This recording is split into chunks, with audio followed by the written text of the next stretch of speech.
நீ நிறைய அளவிச்சிட்ட பாரு. இந்த அடிதடி ரத்தம் எதுவும் என்ன விட்டு போல போவாது. ஒரு மகிழ்ச்சியான செய்தி. இதயம் நலனையின் விலை லிட்டருக்கு ரூபாய் 105 குறைஞ்சிருக்கு. செப்டம்பர் 2023ல 1 லிட்டர் இதயம் நலனையின் அதிகபட்ச விலை ரூபாய் 503. ஆனா இப்ப 1 லிட்டர் இதயம் நலனையின் விலை ரூபாய் 398 மட்டும்தான் தமிழ்நாட்டுல. அப்ப இனிமே எல்லாரும் இதயம் நலனை வாங்கலாம் இல்ல? காஷ்மீரின் பகல்காமில் அப்பாவி சுற்றுலா பயணிகளை கொன்று குவித்த பயங்கரவாதிகளை வேட்டையாட இந்திய ராணுவம் தீவிர ஆபரேஷனில் ஈடுபட்டுள்ளது. பாகிஸ்தானுக்குள் புகுந்து அங்குள்ள பயங்கரவாதிகள் முகாம்களை வேரோடு அழிக்கும் திட்டமும் இந்தியாவிடம் உள்ளது. எந்த கணமும் இந்த தாக்குதலை இந்தியா நடத்தும் என்பதால் பாகிஸ்தான் உச்சக்கட்ட பீதியில் உள்ளது. இந்தியாவிடம் பஞ்சாயத்து பேசி பிரச்சினையை முடித்து வைக்க வேண்டும் என்று ரஷ்யா மற்றும் அமெரிக்க, ஐரோப்பிய நாடுகளிடம் கெஞ்சி வருகிறது. இன்னொரு பக்கம் இந்தியாவை சமாளிக்க சீனா துருக்கியிடம் ஆயுத உதவி கோரி வருகிறது. ஏற்கனவே துருக்கி சீனாவுடன் இந்தியாவுக்கு பெரிய அளவில் நல்லுறவு இல்லை. சமீப காலமாக சீனாவுடன் ஓரளவு உறவு பலப்பட்டு வந்தாலும் துருக்கிக்கும் இந்தியாவுக்கும் 7ஆம் பொருத்தம்தான். காஷ்மீர் விவகாரத்தில் எப்போதும் பாகிஸ்தான் பக்கம் நின்று இந்தியாவுக்கு எதிராக பேசுவது துருக்கிக்கு வாடிக்கை.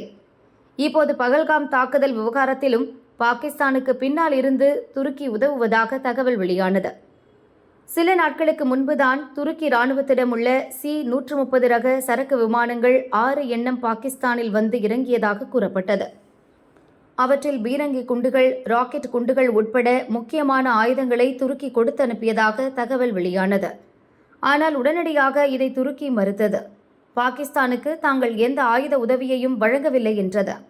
இந்த பரபரப்பான சூழலில்தான் துருக்கியின் TCG புயுகடா என்ற போர்க்கப்பல் பாகிஸ்தானுக்கு வந்துள்ளது. இப்போது கராச்சி துறைமுகத்தில் அந்த போர்க்கப்பல் நிலைநிறுத்தப்பட்டுள்ளது. துருக்கியிடம் உள்ள சக்தி வாய்ந்த மீடியம் ரேஞ்ச் போர்க்கப்பல்களில் இதுவும் ஒன்று. இந்த போர்க்கப்பலில் அதிநவீன ரேடார் வசதி உண்டு. கப்பல்களை குறிவைத்து தாக்கி அழிக்கும் ஏவுகணைகளை இதில் இருந்து ஏவ முடியும். 76 mm இயந்திர துப்பாக்கியும் போர்க்கப்பலுடன் பொருத்தப்பட்டுள்ளது. போர் ஹெலிகாப்டர்கள் இந்த கப்பலில் தரையிறங்க முடியும். அதேபோல் டார்பெடோ எனும் வகை குண்டுகளையும் இந்த போர்க்கப்பலில் இருந்து வீச முடியும். டார்பெடோ என்பது ஏவுகணை போன்ற ஒரு ராட்சச குண்டு. ஆனால் ஏவுகணை போல் வானில் பறந்து சென்று தாக்காது. மாறாக தண்ணீருக்கு அடியில் புகுந்து சென்று இலக்கை தாக்கி அழிக்கும். குறிப்பாக பக்கத்தில் நிற்கும் போர்க்கப்பல்களை எளிதாக அழித்துவிடும். இந்தியா பாகிஸ்தான் பிரச்சினைக்கும் இந்த போர்க்கப்பல் வருகைக்கும் தொடர்பு இல்லை என்று மீண்டும் துருக்கி நழுவியிருக்கிறது. பாகிஸ்தான் துருக்கி இடையேயான இராணுவ உறவை வளர்க்கும் வழக்கமான ஒத்துழைப்பு முயற்சிதான். இருநாட்டு கடற்படையினரும் வழக்கமான ஆலோசனையில் ஈடுபடுவார்கள். பின்னர் மீண்டும் கராச்சியில் இருந்து போர்க்கப்பல் புறப்பட்டுவிடும் என்று துருக்கி கூறியிருக்கிறது.